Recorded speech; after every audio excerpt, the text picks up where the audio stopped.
उत्तर प्रदेश की राजनीति जितनी तेजी से गर्मजोशी की तरफ बढ़ रही है, उतनी ही तेजी से दोनों ही पक्ष पर सवाल भी उठ रहे हैं। सत्ता पक्ष पर सवाल उठ रहे हैं कि कोरोना काल में सत्ता हालात संभाल क्यों नहीं पाई। वहीं विपक्ष पर सवाल उठ रहे हैं कि वो सड़क पर कम ही दिखाई देते हैं।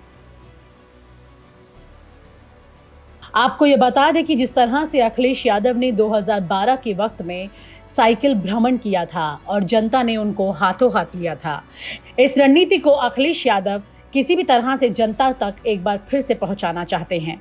वजह यह है कि जो उनकी छवि पर घर बैठने वाली बातें होने लगी हैं, उसको वो अल्प विराम देना चाहते हैं। आपको बता दें कि कोरोना की दूसरी लहर से पहले भी उन्होंने अपना भ्रमण शुरू कर दिया था, लेकिन कोरोना के चलते उन्होंने फिर से उस भ्रमण को रोक दिया। अब जब कोरोना की दूसरी लहर शांत हो गई है, तो उन्होंने अपने भ्रमण का मैप फिर से बना लिया है और अब फिर से अखिलेश यादव साइकिल लेकर जनता के बीच निकल पड़ेंगे।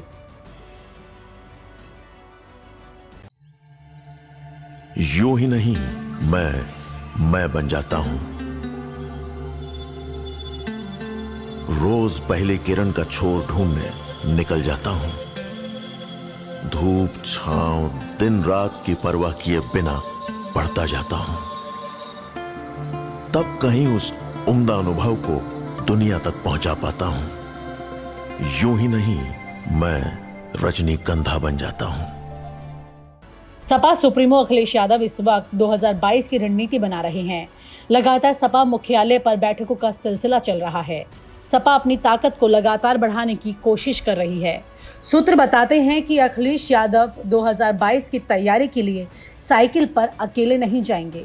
उनके पास एक ऐसा शस्त्र होगा जिसके सहारे वो जनता के दरवाजों पर पहुंचेंगे और जनता को बताएंगे उस शस्त्र के बारे में कि क्या आप जानते हैं कि बीजेपी ने जो वादा किया था वो पूरा क्यों नहीं किया, वो पूरा कैसे नहीं किया, या फिर वो पूरा कर ही नहीं सकती। और ये शस्त्र होगा अखिलेश यादव के हाथ में। जानिए ये शस्त्र क्या है। 2017 में बीजेपी ने जो अपना संकल्प पत्र जारी किया था, उसमें तमाम वादे और दावे उन्होंने किए थे। उसी संकल्प पत्र को हाथ में लेकर अखिलेश यादव अब लोगों के घरों तक जाएंगे। आपको ये बता दें कि पिछली प्रेस कॉन्फ्रेंस में भी अखिलेश यादव ने इस संकल्प पत्र का जिक्र किया था और इंगित किया था कि इसमें योगी आदित्यनाथ का चेहरा कहीं भी नहीं था।